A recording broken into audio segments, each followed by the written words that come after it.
I'm Teisha Bader with Shalom TV's news update for Wednesday, July the 23rd, 2014.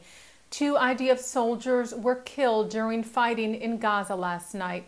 The total casualties since the beginning of Operation Protective Edge now stands at 29.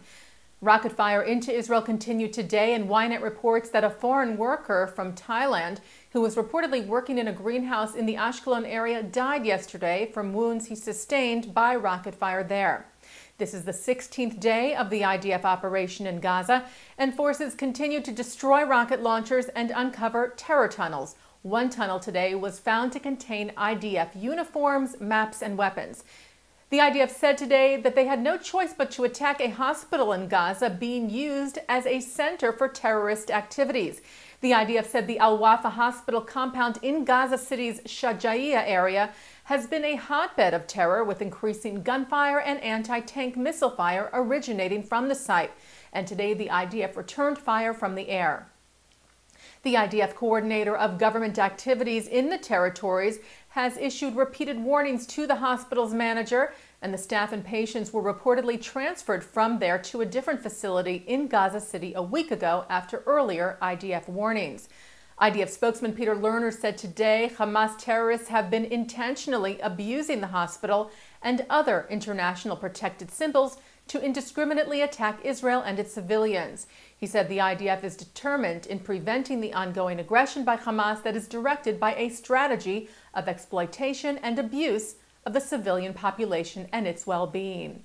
And there are unconfirmed reports that the International Red Cross announced a temporary humanitarian ceasefire in several combat zones in the Gaza Strip this evening in order to allow for the evacuation of wounded Palestinians to nearby hospitals, citing reports from French news agency AFP. U.S. Secretary of State John Kerry arrived in Israel this morning to discuss ceasefire efforts. Kerry met in Jerusalem with visiting UN Secretary General Ban Ki-moon. He's also meeting today with Israeli Prime Minister Benjamin Netanyahu and will travel to Ramallah to meet with Palestinian Authority President Mahmoud Abbas. And U.S. State Department spokeswoman Jen Psaki said yesterday that Netanyahu had spoken to Kerry last night regarding the notice yesterday from the Federal Aviation Administration canceling U.S. flights to Ben Gurion Airport. Psaki said the FAA's notice was issued to protect American citizens and American carriers, and that was the only consideration. Psaki said the FAA would continue to monitor and evaluate the situation and would issue updated guidelines later today. Following the FAA cancellation yesterday, Israel has opened an additional international airport in the country. Israeli Transportation Minister Israel Katz ordered the opening of the Ovda Airport, which is just north of Eilat, and that it be opened in light of the situation. As we reported to you yesterday, the FAA 24-hour ban followed a rocket fired from Gaza that landed in the town of Yehud, relatively close to Ben Gurion Airport. Meanwhile, Israel's airline El Al said yesterday that they will absolutely continue to fly. And former New York City Mayor Michael Bloomberg said he would continue to fly as well. Bloomberg wrote on his Twitter account yesterday, "This evening I will be flying on El Al to Tel Aviv to show solidarity with the Israeli people and to demonstrate that it is safe to fly in and out of Israel." Bloomberg also called on the FAA to lift its flight ban, calling Ben Gurion the, quote, best protected airport in the world. Bloomberg said the flight restrictions are a mistake that hands Hamas an undeserved victory and should be lifted immediately. The Conference of Presidents of major American Jewish organizations praised Bloomberg for his act of solidarity and confidence. Conference Chairman Robert Sugarman and Executive Vice Chairman Malcolm Hoenlein also urged the FAA to rescind the temporary ban, saying it only encourages Hamas to sustain the barrage of rockets and specifically to try to target the area of the airport. They said Israel's American friends and supporters, Jews and non-Jews alike, stand with Israel in record numbers.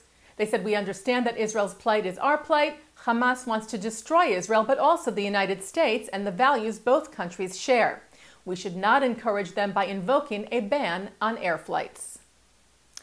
French President François Hollande met this week with Jewish, Muslim, Christian, and Buddhist representatives over the recent anti-Jewish violence in France.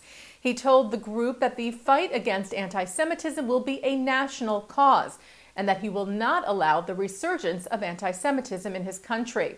This followed recent anti-Israel and pro-Hamas rallies that turned violent, and Germany's Jewish community condemned the recent anti-Semitism and hateful speech in pro-Palestinian rallies there as well, including reportedly calls from an imam in Berlin to kill Jews. The president of the Central Council of Jews in Germany, Dieter Graumann, said the explosion of evil and violent hatred toward Jews was shocking. He said we would never in our lives have thought it possible anymore that anti-Semitic views of the nastiest and most primitive kind can be chanted on German streets. As we reported to you yesterday, Jewish organizations welcomed a statement from the foreign ministers of France, Germany, and of Italy, condemning the attacks and hate speech as well. And that's Shalom TV's news update for Wednesday, July the 23rd, 2014. I'm Teisha Bader. We will continue our coverage of the situation in Israel coming up after the news with Mark Golub and guests here on Shalom TV and ShalomTV.com.